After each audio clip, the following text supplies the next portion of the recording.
5 advantage for the Pats. They're down a goal. Suzdalev, right point. Mid-point, Svozil. Wrist shot, and it's blocked. Loose puck. It's cleared off the boards and down the ice by Dawson Seitz. Svozil backhands it to center. It's intercepted. In over the line. Seitz missed the open net, and that one might be a game saver. Long shot for the point is blocked. Here's Bedard turning on the Jets to center. In over the Edmonton line, and he has it right side. Centered in front. It's blocked. Loose puck. Vallis back to the line. Suzdalev. Mid-point, Svozil. 18 seconds left. Bedard, left circle, a shot, and it missed the net. Loose puck. Howe can't get it on goal as it's cleared down the ice. And this is going to be an icing on Edmonton with 8 seconds to go. Oil Kings still up by a goal in this third period. Well, if you win the draw, Dante, with 8.6 seconds left, you could probably get at least 1, maybe 2, or even 3 quality shots on net if you can get a rebound. But it all comes down to this draw that Connor Bedard is going to take. Face off at the right circle. Bedard wins it to the line. Suzdalev, 6 seconds left. He shoots. It's blocked in front. Zach Stringer turns, shoots it wide. Rebound. Where's the puck? The goal line. They score. Hold on a minute. Did they score? Where's the puck? Now we got pushing and shoving behind the Edmonton net as the buzzer sounds. What is going on right here, Drew? And it looks like, from what I can see, where's the puck? Here we go. Might be underneath goaltender. Hey, here's the replay on the big screen, and it's in. It may have crossed the line. And John there. Paddock wants them to review this one. Here we go. And I think if it does cross the line, it's knocked in by the Oil Kings defender with his glove, who was trying to push it underneath the body of Hay before chaos ensued with Connor Bedard and the rest of the Pats, who were frantically going after that rebound. But we're definitely going to have a good look at this. And from the overhead view, you can't see the puck, but where the body of Hay is, it looks like the puck has probably crossed the line. But the one thing that might go against the Pats is you have to see the puck. Here we go. You have to see the puck over the line for the goal to count. So that's what they're going to be looking for. And John Paddock is at the edge of the bench right now, and he wants a word with the officials. And look at this. They're going to call it a game. Edmonton comes onto the ice to celebrate, and John is asking them to look at this one. What is going on? Is this a final score or what? Yeah, the Oil Kings have all left the bench to celebrate the victory. And the referees are telling everybody to get off the ice.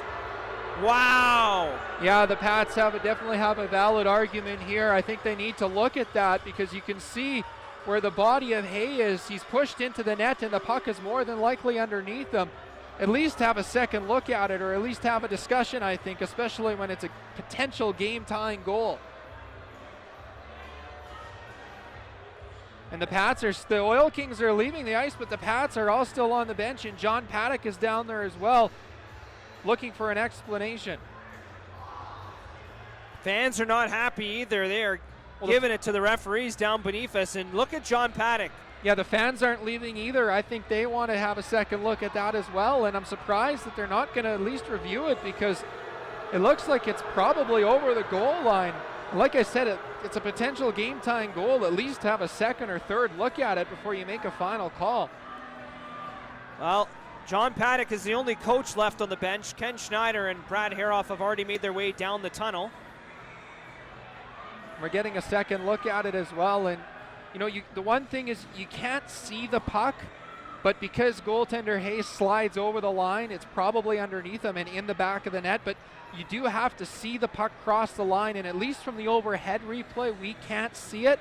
There it is in the blue paint, but it's going to be interesting. And there's 3 or 4 Pats standing at their own blue line looking up at the big screen. Well, the coaches are nowhere to be seen.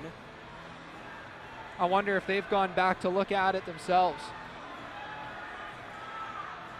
And now Troy Murray talking to the equipment manager of the Oil Kings, the referee. I think they are reviewing it now, because they're going to review it. Skeen is down talking to the people in the penalty box. Here we go. They put the headset on. They're going up to video replay. Here we go. With 0 seconds left. And I'm confident that that puck crossed the line before the final buzzer went. I think what they need to see is actual physical proof. You just need to see that puck over the line, and that might be hard to do with all the bodies that we're laying in front. The Oil Kings goaltender is still there. And they put 0.8 seconds back on the clock, so if it did cross the line, that's when it would have been. And now the players are going down the tunnel to get the coaches to come back.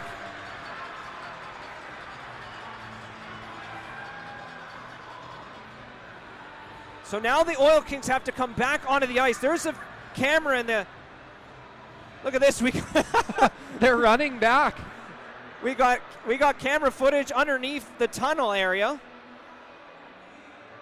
So they're not reviewing whether the puck crossed the line or not. But I mean, 0.8. We haven't had a final signal from the ref yet, but no matter what a finish. I don't know if I've ever been a part of something like this where one team leaves the ice thinking they've won, and here's John Paddock back on the Regina bench, and I imagine he probably went to the back room to have a closer look at it himself.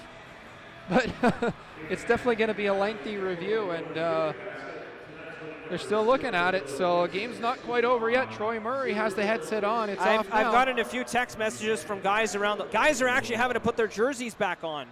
So I've got a few text messages that say Tom Cadu had put his hand on top of the puck. Well, then that would be a penalty shot. If he covers the puck in the blue paint and he's not the goaltender, that's a penalty shot if I'm not correct, and that would come with 0.8 seconds left. And man, talk about pressure if you're the player taking that penalty shot.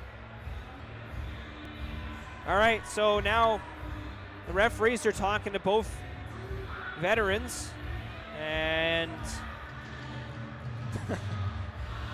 they're calling for another face-off. Well, if Tom Cadu's the one that covered the puck in the crease, I thought that was a penalty shot. I could be wrong, but I thought that's what the rule was. Well, if the face-off's coming outside the line, this is all for naught, literally. And that looks like where it's going to be.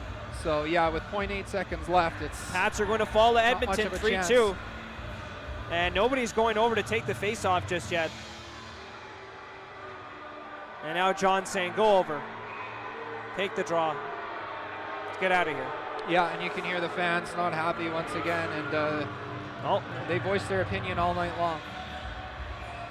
A lot of frustration from this Pats team, and that'll do it. The Edmonton Oil Kings upset the Regina Pats 3-2, and here come the boos here at the Brandt Center. John Paddock remains on the bench. And Connor Bedard going over to talk to Troy Murray right now. Yeah, and I'd like to be corrected if I'm wrong, but if Tom Cadu was the one that covered the puck up in the blue paint, then I always thought that was a penalty shot, but the rules change so frequently that maybe that's not the case anymore. But instead we just get a face-off in the neutral zone, and you're right, Dante, all of that for nothing, and rather disappointing to see. I think that's really the only case. Crazy finish, though. Unbelievable. Edmonton snaps their 11-game losing streak with a 3-2 win over the Regina Pats.